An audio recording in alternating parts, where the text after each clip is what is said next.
Yang pertama itu kan ada rekam medis. Kedua itu juga ada rekam medis elektroniknya sendiri gitu ya. Tapi ada juga rekam kesehatan elektronik. Ada juga rekam kesehatan personal. Nah itu yang membedakan empat-empatnya ini apa sih dok? Kita di India itu kita implement juga yang namanya clinical decision support gitu. Oke. Atau CDS gitu ya. Jadi ketika tadi data struktur semua rekam medis itu bisa terstruktur dengan baik gitu ya datanya gitu ya. Kita bisa berkomunikasi nih. Waktu itu kita integrasi dengan layanan CDS-nya Wolters Kluwer gitu. Wolters Kluwer ini dia salah satu penerbit buku kedokteran top of the game-nya lah. Gitu ya. Jadi dia nyediain layanan untuk ngebaca data rekam medis dan memberikan rekomendasi kepada dokter ini baiknya diapain gitu ya.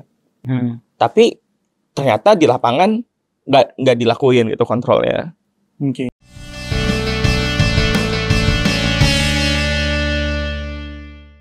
Halo dok, Dokter Dani, thank you udah datang nih dok. Iya, saya juga udah diundang. Iya, dok. Sekarang kesibukannya apa sih? Nah, aku saat ini sih sedang aktif jadi konsultan implementasi sama product manager di salah satu perusahaan yang di Indo gitu. Tadi juga aku sedang mau studi juga sih, ngambil MBA di Amerika ya, di Yale University. Terus sebelumnya juga aku sempat juga sih kayak aktif di corporate strategy di salah satu hospital group terbesar di Indo dan sempat jadi dokter praktek juga di sini. Panjang lah perjalanan. Banyak lah experience. Ya, berarti sudah dari tahun 2019 ya, berarti udah sekitar 5 tahunan ya sudah berkecimpung. Waduh, keren banget. Dok, jadi mungkin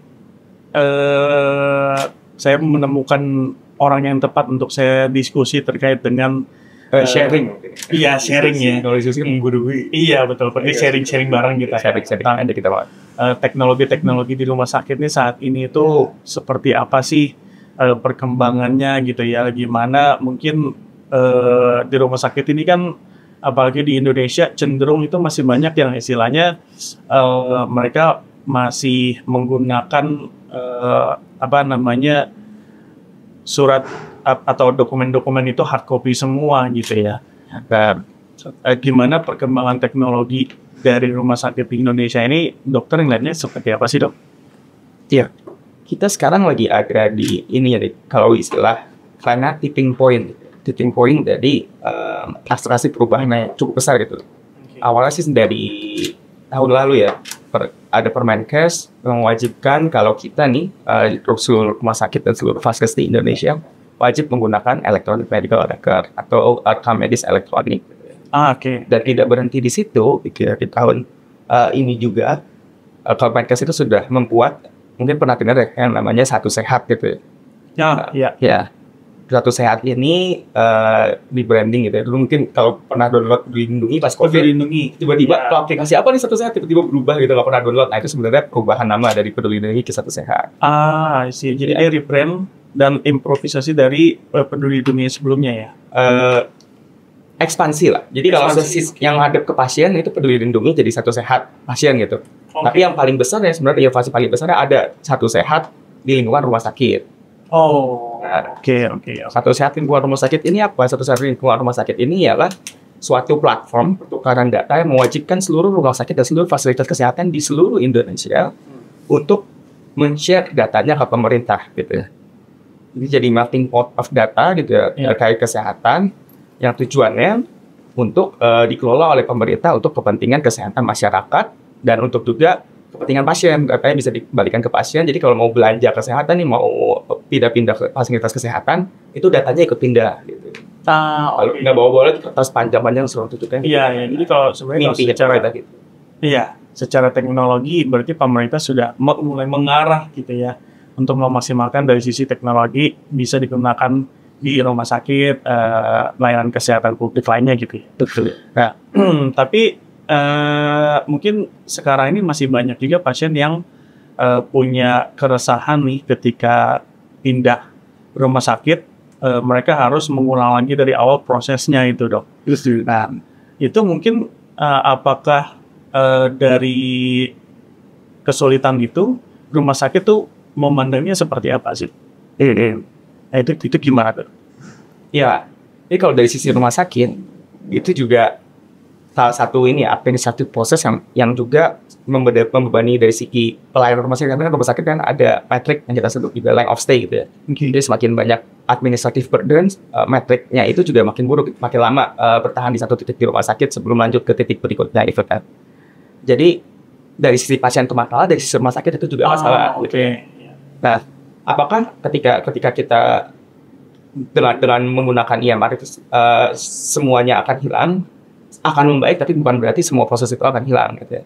Kayak contohnya tadi, kalau mungkin sempat tadi ngobrol juga sebelum kita podcast mulai kan, Mas Albert sempat ini ya, Bapak ada sakit jantung, terus ke rumah sakit, dari rumah sakit lain, pemeriksaannya diulang semua. Itu bukan berarti rumah sakitnya nggak percaya sama rumah sakit yang lain, atau karena pengen meriksa doang, itu nggak juga gitu. Jadi emang ada standar operasional prosedur untuk rumah sakit misalnya dapat bisa ini ya, reimbursement dari sisi asuransi atau reimbursement dari sisi BPJS gitu ya. Itu memang harus dilakukan pemeriksaan ulang, walaupun datanya sudah tertransfer gitu. Gitu ya. Tapi setidaknya dengan transfer data secara teknologi ini akan mempercepat proses pengerjaan semua itu di rumah sakit. Gitu. Jadi sebenarnya kendala kalau misalkan data itu tidak tertransfer, itu jadi kendala dari rumah sakit juga gitu ya. Dari sisi rumah sakit sebenarnya kendala apa lagi sih yang biasanya sekarang dihadapin? Wah, saya cerita ya, waktu saya jadi dokter jaga dulu di Sukabumi gitu ya. Saya sempat praktek di Sukabumi gitu ya. Kalau menurut Mas, dokter itu kerjanya ngapain? Meriksa pasien. Nah, sama. Karena itu secara teori meriksa pasien ya. Tapi secara kenyataan ya, misalnya saya jadi dokter, itu pengalaman pribadi. Saya dalam 1 jam waktu, saya meriksa pasien paling cuma 15 menit, 45 menit itu buat ngisi kertas. I see. Jadi kalau dibilang dokter itu buat meriksa pasien, cuma 15% dari waktu yang cuma 25% dari waktunya disediakan, kebanyakan mengerjakan administratif proses gitu. Itu kekecewaan saya sebagai dokter gitu. Ini saya masuk kedokteran buat bantu orang, kok lebih banyak ngerjain administrasi gitu kan. Nah, itu yang saya rasakan gitu. Yang artinya seharusnya hal itu bisa diefektifkan lagi gitu ya. Betul. Karena dokter ini kan berarti seharusnya fokus untuk gimana merawat pasien, gimana menyembuhkan pasien gitu ya. Sedangkan kalau administrative things yang harus diisi-isi sendiri, karena saya juga beberapa lihat juga waktu istri saya lagi hamil gitu. Memang dokter cuma mostly akan meriksa sebentar doang. Baru setelah itu mungkin banyak koordinasi di belakangnya gitu kan, terus ngurusin administrasi gitu, ngisi obat dan lain-lain gitu ya. Berarti keresahannya di situ ya. Dengan adanya perkembangan teknologi yang istilahnya sudah dilirik sama pemerintah, itu seperti apa sih solusinya? Misalnya pengalaman saya, ini terkait tadi masalah yang saya ceritain aja, terkait pengalaman saya dari sudut pandang, baik dari sudut pandang pasien, dari sudut pandang saya sebagai dokter, kayak sama-sama resah, saya kok kebanyakan ngurusin kertas gitu. Dari sisi pasien, waktu saya berobat juga saya ngerasanya kayak ketemu dokter 5 menit, tapi dokternya lebih banyak isi kertas gitu kan. Waktu saya di IGD misalnya, itu kan waktu face to face-nya nggak banyak gitu ya. Nah itu sebenarnya bisa banget dibantu dengan teknologi gitu. Kalau kita melihat teknologi ini sebagai opportunity, itu bukan tantangan. Karena satu hal yang kayak saya garis bawahi banget yang saya gatal itu, sering banget kita di frame gitu, kayak dihipnotis kalau ini tantangan zaman teknologi gitu, kita harus adopt teknologi itu tantangan, enggak gitu. Karena menurut saya teknologi itu opportunity. Buktinya apa? Ketika saya jadi konsultan implementasi dan product manager gitu, kami di ICT itu global company, kita kerja di lebih dari 10 negara, itu salah satunya di Indonesia, lebih dari 200 rumah sakit lah kita udah tangani gitu. Kita ngeliat benar-benar perkembangan dalam teknologi itu rumah sakit bisa melejit gitu. Contohnya salah satu klien kami misalnya di Cleveland Clinic Abu Dhabi itu di Best Hospital di Dubai gitu ya. Itu salah satunya itu contohnya. Nah, di sini juga nih dalam konteks tadi kekecewaan tatap muka lebih dikit, banyak yang ngisi kertas, itu bisa banget diselesaikan dengan teknologi gitu. Contoh konkretnya waktu kami implementasi gitu ya, teknologi EMR kami ya, kamera elektronik kami itu, kami ada fitur misalnya tiap dokter itu ya, banyak banget misalnya aku dokter penyakit dalam nih, mungkin Mas Albert waktu nemenin bapak kontrol penyakit jantung ke dokter jantung misalnya, itu kan lebih banyak kontrolnya dibanding hal barunya kan. Kayak mau kontrol, terus biasanya obatnya dikasih rutin-rutin aja kan. Ada masalah baru atau enggak kan gitu ya. Nah itu dokternya ngisi lagi dari awal semuanya dan lain-lain. Nah di kami itu kami bikin fitur misalnya template gitu. Jadi setiap dokter bisa bikin template. Oh kalau sakit A dan dengan tujuan kontrol langsung isi otomatis gitu. Sudah langsung diagnosisnya apa, obat kontrolnya apa, autofill gitu, cepat gitu. Jadi yang tadinya ngabisin waktu misalnya 30 menit buat nulis kertas bisa cuma itu bisa lebih cepat 1 menit ya bahkan gitu ya. Jadi itu ada contoh tatapan sama pasiennya jadi lebih banyak, jadi lebih dalam gitu, mata-mata puas gitu. Sampai baper juga bisa gitu. Iya, pasien pun bisa lebih istilahnya dia bisa lebih tahu lah kondisinya dia seperti apa. Di Cleveland Clinic Abu Dhabi waktu kita di Dubai itu juga contohnya ya masalahnya itu yang jadi keluhan pasien itu antrian di farmasi gitu kan. Makanya waktu itu kami bantu itu nggak cuman menyediakan software gitu, tapi juga menyediakan otomasi gitu karena kita bantu onboard robot dispenser gitu yang di-connect langsung ke sistem rekam medis elektroniknya gitu. Kan nggak mungkin kan robot beroperasi dari input kertas gitu kan. Robot nggak bisa baca kertas gitu kan. Tapi robot bisa baca data gitu. Makanya penting banget mengubah segala input itu menjadi digital agar bisa ada perubahan-perubahan output atau ada perubahan proses yang bisa dihubungkan dengan data-data tersebut. Misalnya tadi saya kok mau koneksiin dengan robot buat dispensing, jadi gampang gitu kan karena udah data semua dan formatnya udah kompatibel antara mesin sama software sama data pasien gitu. Jadi data pasien masuk, software ngolah, jadi perintah ke robot langsung nge-dispense obat secara cepat gitu. Jadi bisa nanganin banyak pasien sekaligus langsung dispense dibanding manusia yang nyiapin obatnya satu-satu gitu. Iya, ternyata di rumah sakit sebegitu impact-nya teknologi ya. Itu impactful banget. Kalau kita lihatnya sebagai opportunity. Ya tuh, yang bisa kemudahan dalam integrasi dengan sistem yang lain juga. Gitu ya. Itu nggak jauh-jauh harus ke Dubai gitu. Di Indonesia sendiri, misalnya di salah satu hospital group terbesar di Indonesia, misalnya di Hermina gitu ya, yang klien kami juga gitu ya. Kami tuh udah connect dengan 1.100 device. Langsung ke CMRS-nya itu.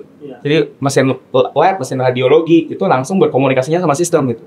Jadi ngirim gambar, ngirim data, itu nggak lagi orang-orang lab itu nginput satu-satu di mesinnya gitu, data-data pasiennya gitu, atau input hasil dari mesin labnya ke sistem informasinya diulang lagi. Kan bolak-balik ngulang isian yang sebenarnya mesin bisa saling berkomunikasi itu kan bisa makan 10 menit gitu kan. Ya 10 menit mungkin kalau kita kerja nggak berasa ya, tapi bagi pasien yang merasakan kesakitan gitu atau lagi nungguin itu kayak kesel banget kan, lama banget nungguin hasil lab nggak keluar-keluar. Ini pernah bawa anak atau bawa bapak ke rumah sakit kan kesel ya, hasil labnya nggak keluar-keluar. Ini waktu kita protes ke dokternya, ya ini kok nggak dilakukan tindakan-tindakan. Saya sering kan dimarahin sama pasien kalau kayak gini, iya hasil labnya belum keluar pak, gitu kan. Pasien yang kayak gitu kalau sering ngomong gitu ya, saya ke rumah sakit bukannya sembuh malah makin sakit. Gitu. Dari sisi dokternya juga stres gitu. Dia diomelin sama pasien padahal itu waktu tunggunya bukan karena kita gitu kan. Gitu kan. Nah, dengan digitalisasi, mesin bisa komunikasi, bisa motong 10 menit lah di lab misalnya. Itu kan lumayan banget gitu. Jadinya dokternya nggak kena marah, pasiennya puas, sama-sama seneng gitu kan. Dan akurasinya meningkat gitu karena mesin sama mesin yang komunikasi. Kalau dari pasien ke manusia ke mesin ke manusia lagi ke ini bisa ada human error di situ. Jadi sebenarnya kalau kita melihat teknologi sebagai opportunity di suatu rumah sakit, itu bisa menjawab keresahan untuk pasiennya, baik juga untuk manajemen di rumah sakit itu sendiri. Betul. Berarti kalau saya bisa simpulin sebenarnya teknologi yang kita omongin ini adalah yang tadi Dr. Dani sempat mention ya, electronic medical record itu ya. Jadi mungkin kita singkat sebagai EMR. EMR itu sendiri solusi yang seperti apa sih? Karena EMR ini sekarang mungkin di tahun ini menjadi sesuatu yang hot untuk didiskus di dunia layanan kesehatan publik gitu ya. Karena yang saya ketahui itu dari tahun 2023 Kementerian Kesehatan sudah mendorong untuk menerapkan si EMR ini untuk diimplementasikan teknologinya di rumah sakit gitu kan. Yang mana juga sudah menurunkan peraturan Menteri Kesehatan juga nomor 24 tahun 2022 gitu ya. Yang mengharuskan untuk menggunakan EMR dan dikoneksikan ke satu data ini ya. Ke satu sehat ya. Ya. Nah, yang saya ketahui EMR ini sebenarnya kita mungkin saya pengen tahu dulu istilah-istilahnya gitu ya. Yang pertama itu kan ada rekam medis. Kedua itu juga ada rekam medis elektroniknya sendiri gitu ya. Tapi ada juga rekam kesehatan elektronik. Ada juga rekam kesehatan personal. Nah itu yang membedakan empat-empatnya ini apa sih dok? Oke, kita mulai dari rekam medis dulu ya. Iya. Mas Albert pernah ke rumah sakit kan ya? Iya. Waktu ketemu dokter, pernah ngeliat dong dokter nulis-nulis. Kalau dulu sebelum ada EMR ya? Iya. Nulis-nulis gitu. Iya. Nah, yang ditulis-tulisin dokter itu namanya rekam medis gitu. Jadi rekam medis itu sebenarnya sama kayak semua rekaman gitu kan. Rekaman kan mencatat segala hal yang terjadi gitu kan sebelumnya gitu kan. Rekam medis ya mencatat segala hal yang terjadi baik itu dari segi administratif maupun sisi klinis gitu yang dialami pasien dalam pelayanan rumah sakit. Secara end to end gitu ya. Itu berarti yang dapat map gede itu kan biasanya. Iya, betul. Isinya tuh banyak banget hal gitu. Dari penyakit, dari data demografis, dari data pembayaran dan lain-lain gitu, apa yang dipesan dan lain-lain gitu. Karena sama seperti rekaman, dia mencatat semua yang terjadi. Jadi namanya kita kayak kalau kita buat catatan itu kan fungsinya bisa dipakai buat banyak hal kan catatan kita kan. Bisa dipakai buat belajar, bisa dipakai buat kita mengambil keputusan, bisa kita sebagai bukti kalau kita ada masalah gitu ya. Sama kayak gitu juga rekam medis dipakai untuk itu semua gitu. Jadi bisa untuk meminta pembayaran ke payer gitu ya, misalnya asuransi atau BPJS gitu ya, bisa dipakai juga untuk mengambil keputusan gitu ya, misalnya dokter A ngasih terapi ini menurut dokter A masalahnya ini, rawat bareng sama dokter B, oke saya akan nambahin terapi ini dari sudut pandang spesialis lain gitu kan. Itu juga bisa dari sisi itu ngasih instruksi juga ke rekan-rekan teman-teman kesehatan lainnya, misalnya ke farmasi, ke tim nurse dan lain-lain gitu kan. Dan banyak hal lah intinya, namanya catatan yang merekam segala hal, bisa digunakan untuk banyak hal dalam lingkup organisasi, dalam lingkup pekerjaan day to day operation dari suatu rumah sakit gitu. Iya, dan biasanya kalau misalnya kita harus pindah mau ngecek ke rumah sakit lain, kita harus bawa satu dokumen itu kan. Kalau satu dokumen itu hilang, ya udah nggak ada rekamannya lagi gitu ya. Ya, kalau dulu gitu. Biasanya kalau pengen minta kopi itu mesti ke departemen rekam medis, minta surat permohonan minta kopinya dan lain-lain. Walaupun memang datanya itu milik pasien gitu ya. Tapi secara hukum rumah sakit memiliki kewajiban untuk menjaga data tersebut. Gitu. Jadi nggak bisa merilis sembarangan. Gitu Kalau zaman kertas dulu kayak gitu. Oke, nah kalau rekam medis elektronik ini berarti adalah yang digitalisasinya gitu ya? Nah, bener, tapi ya nggak sebatas itu aja gitu. Oke. Karena saya balik nanya nih mas, kalau misalnya saya foto nih kertas rekam medis saya gitu, terus saya upload ke Drive gitu ya, terus dibaca sama dokter, apakah itu rekam medis elektronik? Belum menurut saya, karena belum diproses, setelah itu tetap diam aja kan dia. Ya, secara definisi sih dia memang rekam medis ya, itu sama-sama rekam medis, sama catat data dan lain-lain gitu ya, dan sudah dalam wujud elektronik gitu ya. Tapi dia belum sepenuhnya mencapai kriteria rekam medis elektronik atau sistem informasi kesehatan yang baik gitu ya. Oke. Ya.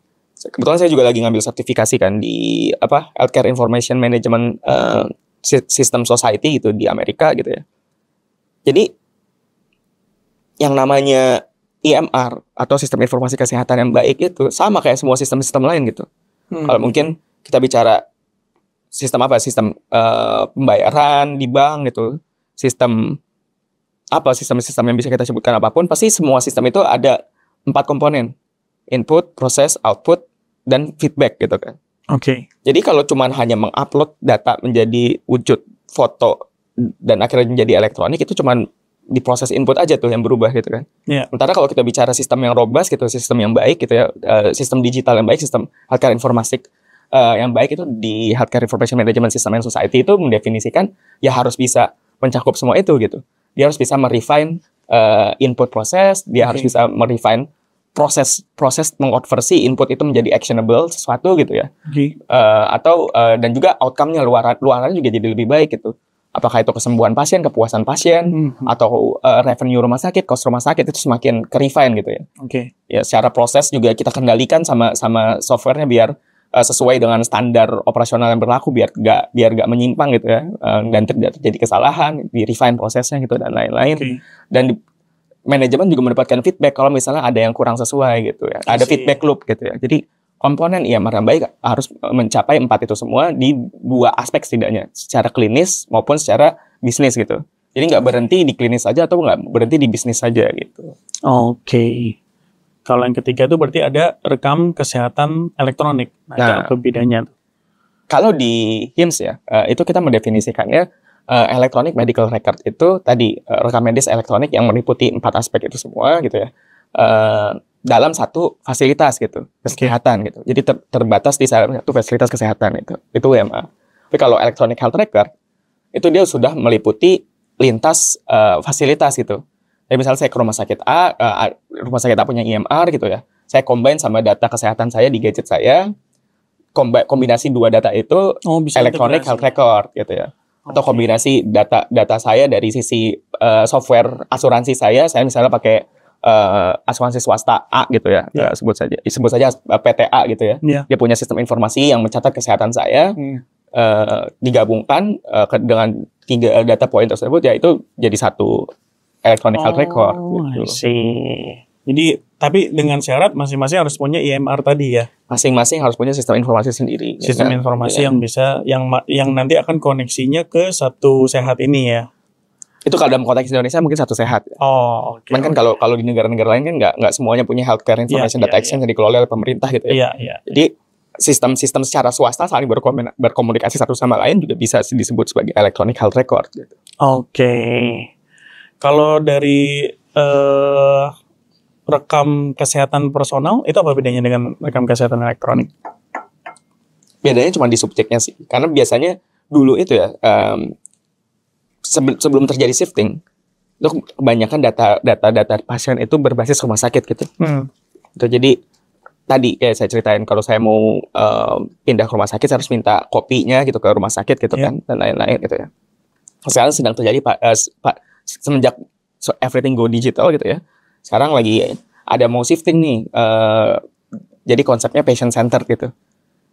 Bedanya electronic health record sama personal health record itu adalah kendalinya gitu. Jadi di personal health record pasien bisa mengquery gitu atau mengambil data dari penyimpanan datanya itu keinginan dia gitu. Karena kan sebenarnya data ownernya dia gitu kan. Tapi tentu dengan memenuhi kaidah keamanan transfer data protokol dan lain-lain gitu ya, sesuai dengan keamanan data kesehatan gitu kan. Jadi bedanya sih cuma lead aktornya dalam menarik datanya itu siapa gitu. Kalau personal health record saya bisa misalnya ada aplikasi nih, contohnya misalnya EMR kami ada tuh, kita juga nyediain mobile apps yang terintegrasi sama EMR-nya langsung gitu. Jadi bisa mengquery langsung nih rekam medis yang ada di rumah sakit gitu. Jadi nggak perlu lagi datang ke rumah sakit minta gitu. Jadi kalau pengen update gitu, kemarin bapak saya pas dirawat sebulan lalu apa aja ya, pengen lihat gitu ya, tinggal one click away gitu buat nyari personal datanya gitu dari apps yang kami sediakan gitu. Misalnya contohnya gitu, personal health record. Jadi kendalinya ada di pasien gitu. Pasiennya itu sendiri. Nggak minta lagi ke rumah sakit gitu. Tapi ada keamanan nggak sih dari sisi, ada jaminan keamanan nggak sih dari sisi pasien ini kalau dia yang megang sendiri itu ya nggak kemana-mana gitu? Tentu gitu kan. Karena kan tentu setiap provider EMR itu harus memenuhi hal itu gitu kan. Sudah ada dari sisi ya ada standarisasinya, baik dari secara regulator maupun secara swasta. Misalnya kalau di perusahaan kami juga hire third party private untuk coba security analysis kan, nyoba tembus pen test gitu, penetration test dan lain-lain, itu aman gitu kan. Sama juga memenuhi standar kriteria checklistnya, penilaiannya dari kementerian gitu ya, kementerian. Jadi sudah ada sertifikasinya juga. Ada sertifikasinya, itu contoh. Dan saya yakin banyak juga yang melakukan hal yang sama gitu untuk memenuhi standar kualitas tersebut gitu. Itu berarti kan tadi definisi dari si EMR, kemudian rekam kesehatan dan lainnya ya. Tapi ternyata teknologi ini kan sangat mungkin bahasanya sangat manjur ya, dipakai untuk meningkatkan kualitas pelayanan gitu kan, dari sisi pasien maupun dari sisi manajemen rumah sakit itu sendiri. Tapi sebenarnya cara kerjanya si EMR ini di belakang itu kayak gimana sih? Kenapa dia bisa, kalau saya lihat sih sepowerful itu ya? Cara kerjanya itu gimana sih, Dok? Sebenarnya simpel sih. Ketika kita kayak pernah ujian kan di SMA dan lain-lain, misalnya atau di kuliah gitu kan. Untungnya lulus sih, Dok. Untungnya lulus, alhamdulillah gitu kan. Ketika kita pengen menjawab dengan benar, kita kan butuh menyimpan ilmu-ilmunya di kepala gitu kan ya. Betul, oke. Betul kan? Nah, sama gitu. Ketika kita mau melakukan bisnis dengan benar gitu, kita mau melakukan pelayanan medis dengan benar, kita membutuhkan data-datanya di kepala gitu. Dan kepalanya bisnis itu kan kalau dulu di kertas kan semuanya isi kepalanya itu dalam kertas ya. Iya. Jadi istilahnya otak kepalanya tuh nggak punya ya Pentium zaman dahulu lah gitu kan, untuk nginget-nginget lagi lama, lemot gitu kan, ya. Karena mesti nyari kertas dan lain-lain gitu kan. Betul. Tapi ketika semua informasi yang kita butuhkan untuk mengambil keputusan itu menggunakan struktur data yang baik gitu ya, tersimpan dengan baik dan dapat dibaca oleh mesin gitu ya. Karena cara mesin membaca data tuh beda dengan manusia gitu ya. Datanya tuh harus terstruktur dengan rapi gitu. Jadi sebenarnya dan harus di format yang bisa dibaca oleh mesin gitu kan. Oke. Dan ketika itu ada gitu ya, mesin bisa memberikan insight tambahan dan bisa memberikan kita banyak hal gitu. Sebenarnya IMR gitu, seperti itu gitu. Jadi kita mengubah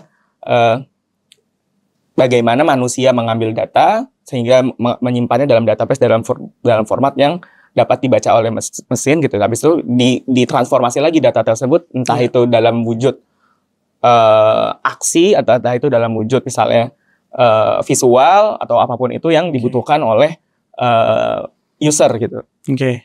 Ya, bisa usernya ini sendiri. Betul, ya? Bisa usernya itu manusia, bisa usernya mesin lain gitu. Kayak contohnya kayak tadi saya bilang kan integrasi dengan 1100 mesin device itu ya. Iya. Kita ngolah data sehingga dua mesin bisa berkomunikasi gitu ya. Atau tadi yang saya bilang komunikasi dengan mobile apps yang kami buat sendiri juga itu kan ngolah data jadi komunikasi antara apps dengan mesin sistem informasi IMR-nya gitu kan. Jadi bisa booking, bisa telekonsultasi, bisa ngambil rekam medis dari genggaman tangan gitu dan lain-lain gitu ya. Contohnya kayak gitu. I see. Gitu. Oke, jadi dari sisi teknologinya IMR ini cukup strong ya kalau saya lihat. Tapi untuk outputnya mungkin kita lihat dari sekarang operasionalnya itu sudah sangat membantu lah ya. Tapi kalau output dari sisi biaya itu gimana ya dok? Kalau kita lihat sebagai sudut pandang pasien satu, kemudian bagaimana dengan sudut pandang dari sisi manajemen atau rumah sakit? Itu seperti apa output yang bisa menjadi benefit buat mereka dari sisi biayanya dok? Mungkin ada contoh konkretnya juga. Kalau tadi kan kita udah banyak bicara terkait dari sudut pandang pasien ya, gimana dengan pasien waktu tunggu berkurang, bisa ngelakuin telekonsultasi, jadi lebih nyaman lah.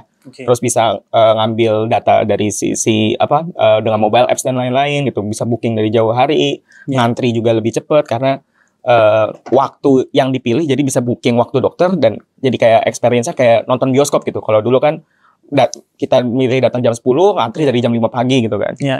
Kalau sekarang karena udah mesin ke mesin, udah berbasis slot gitu ya. Jadinya semuanya lebih tepat gitu kan secara bisnis proses. Nah, dari sisi rumah sakitnya nih. Berarti tadi kalau dari sisi pasien itu lebih banyak di benefitnya di waktu ya, karena time is money ya dok ya. Nggak cuma waktu sebenarnya, dari sisi kualitas pelayanan juga bisa meningkat gitu. Karena contohnya misalnya kita waktu kita di India itu kita implement juga yang namanya clinical decision support gitu. Atau CDS gitu ya. Jadi ketika tadi data struktur semua rekam medis itu bisa terstruktur dengan baik gitu ya datanya gitu ya. Kita bisa berkomunikasi nih. Waktu itu kita integrasi dengan layanan CDS-nya Wolters Kluwer gitu. Wolters Kluwer ini dia salah satu penerbit buku kedokteran top of the game-nya lah. Gitu ya. Jadi dia nyediain layanan untuk ngebaca data rekam medis dan memberikan rekomendasi kepada dokter ini baiknya diapain gitu ya. Jadi itu kita integrate itu di salah satu klien kami di India gitu ya. Jadi dokter-dokter yang junior pun kalau misalnya lupa bisa contekannya enak lah gitu. Kalau dulu kan pernah tuh ada kasus mungkin dokter disiram kopi gitu kan karena ngelihat HP gitu kan. Mungkin sebenarnya nggak sedang main gitu, tapi sedang nyontek karena lupa-lupa dikit gitu kan. Tapi malah kesannya kayak jelek gitu kan. Tapi kalau langsung di IMR-nya yang memberikan itu kan jadinya dokternya juga sistem dari rumah sakit gitu ya. Memang sistem dari rumah sakit nggak jelek gitu kayak ngelihat kayak dokternya megang HP nih enggak kan. Nggak googling gitu. Iya. Atau kelihatan kayak ini dokternya lagi ngechat nih padahal enggak kan. Padahal dia lagi nyari-nyari karena lupa gitu kan. Nah itu kami integrate tuh di India dengan CDS gitu kan. Itu juga bisa sih kalau dari sisi kualitas berarti. Berarti kualitas itu bisa ningkatin. Kalau dari flow cash dari rumah sakit itu sendiri? Banyak banget kita ceritanya sebenarnya. Salah satu contohnya itu misalnya ya, di salah satu klien kami di hospital group terbesar di Indonesia ya, contohnya misalnya kayak Hermina dan lain-lain gitu ya. Yeah. Itu tuh pendapatan obat bisa naik gitu. Sampai sampai 400% di private sama 400%. Iya, sama bisa motong kos biaya obat di BPJS tuh bisa berkurang 20% gitu. Oke. 20 sampai 80% itu bisa berkurang. Kenapa gitu kan? Nah, ya karena kan balik lagi ketika saya nih dulu di lapangan di misalnya waktu saya di corporate strategy ya, tuh banyak cerita keresahannya itu ya, misalnya kita udah capek-capek nih, kita udah punya puluhan rumah sakit gitu ya, volume misalnya untuk yang handle sakit A gitu ya, misalnya sakit tipes kita, tipes. Oke. Tipes kita punya angkanya sebulan dari 10 puluhan rumah sakit itu misalnya 10.000 atau misalnya 1.000 pasien itu yang sakit tipes gitu ya. Nah kita butuh misalnya antibiotiknya butuh antibiotik A gitu. Antibiotik A ini kita ngeliat dari data kita di pusat itu yang nyediain ada vendor A, B, C. Oke. Ya kita nego misalnya ke vendor A. Gue punya volume nih, gue punya 1.000 pasien per bulan untuk penyakit ini gitu ya. Iya. Gue mau order obat antibiotik A. Lo kan nyediain antibiotik A, bisa nggak ngasih kita diskon gitu? Tapi kita bakal mastiin satu grup kita pakai antibiotik situ gitu. Oke. Nah udah negosiat nih dapat best price gitu. Tapi ternyata di lapangan nggak dilakuin gitu kontrolnya. Karena nggak ada sistem, dulu kan pakai kertas semuanya, nggak ada yang mencegah dokter untuk bisa memesan obat lain gitu. Yang terjadi adalah banyak perusahaan-perusahaan lain yang langsung nge-tap ke end user di lapangan akhir gitu untuk merekomendasikan obatnya masing-masing gitu. Akhirnya udah capek-capek negosiasi di pusat, bocor kalah sama perusahaan-perusahaan yang nggak ngasih kita diskon, tapi dia langsung target end user kami di lapangan gitu. Itu jadinya nggak dapat yang best price gitu. Akibatnya profit rumah sakit berkurang, pasien dapat harga obat yang lebih mahal juga, pasiennya rugi, rumah sakitnya rugi. Yang untung orang-orang yang mengambil keuntungan secara langsung gitu dari komunikasi kecil di ujung lapangan. Nah, ketika kita menerapkan digitalisasi, kita bisa lock list obatnya, gitu kan. Kita bisa juga ngasih rekomendasi, misalnya kalau pakai asuransi A itu rekomendasi obatnya apa aja gitu, formularium obatnya juga bisa dikunci gitu kayak. Kalau pakai asuransi A, obat yang dikasih ini, karena kita kerjasama gitu. Kalau dikasih asuransi B, pilihan obatnya ini, jadi pilihan obatnya pun juga bisa kita sesuaikan dengan MOU yang ada di lapangan. Jadi standarisasinya jelas juga ya. Standarisasinya jelas gitu. Jadi dokter baru pun yang nggak punya ilmu terkait MOU itu juga bisa meresepkan dengan benar gitu. Jadinya pasiennya puas, dapat obat yang ampuh tapi juga best price gitu ya. Rumah sakit juga puas karena berhasil mendapatkan profit yang lebih tinggi gitu karena diskon volume dan lain-lain. Itu contoh ya. I see. Gitu. Jadi bisa sampai sejauh itu juga ya. Bisa sejauh itu juga.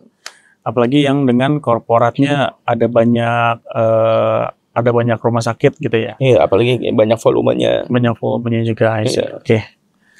Jadi dok, dengan teknologi EMR ini sebenarnya ICT Health dan VB Cloud juga sudah bekerja sama gitu ya untuk menyediakan solusi EMR yang berjalan di platform AWS gitu ya. Mana untuk cloudnya sendiri memang di-manage sama VB Cloud gitu. Nah, cuma mungkin boleh diceritain nggak sih dok, kenapa sebelumnya itu milih cloud? Sebenarnya sejarahnya panjang ya, karena kan kita udah lama perusahaannya ada gitu ya, lebih di 10 negara juga, lebih dari ratusan juga healthcare facilities. Nah itu dulu pertama-tama kan delivery-nya sebelum ada cloud kita melakukannya on-premise gitu kan. Baik itu di negara-negara lain juga. Tapi dan termasuk di Indonesia itu juga pas kita masuk ke Indonesia kita dapat project untuk tap into klien yang sebelumnya pakai on-premise dan pengeluh gitu terkait on-premise itu banyak isunya gitu. Nah isunya apa aja kayak gini gitu.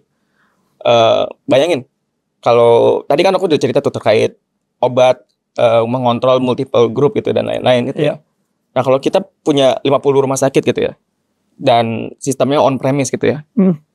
Artinya apa, ketika sistemnya on-premise setiap sistem di masing-masing rumah sakit itu punya database sendiri gitu. Oke. Jadinya untuk mensinkronisasi sistem itu sebagai grup gitu ya, mengontrol sebagai satu grup bisnis gitu ya, itu susah gitu.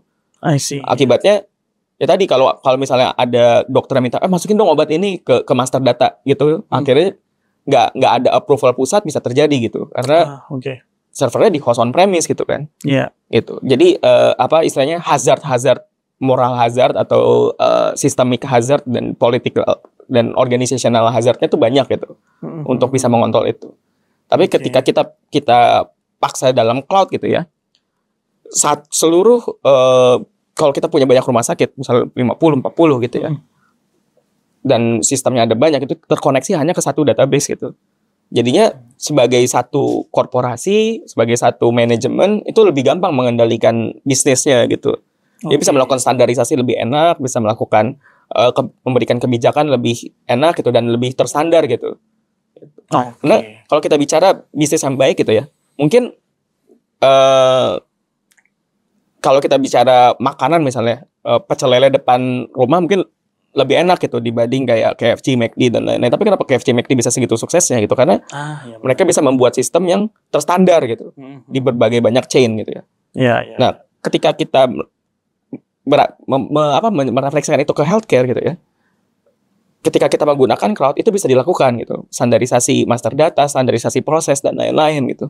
Tapi ketika kita melakukan on premise, ada kemungkinan setiap pengelola server masing-masing di lapangan itu bisa memodifikasi dan melakukan hal yang berbeda gitu, yang tidak diketahui oleh hal pusat. Gitu. Berarti cloud ini sebenarnya membantu data integrity juga ya. Betul banget itu. Kelola ya.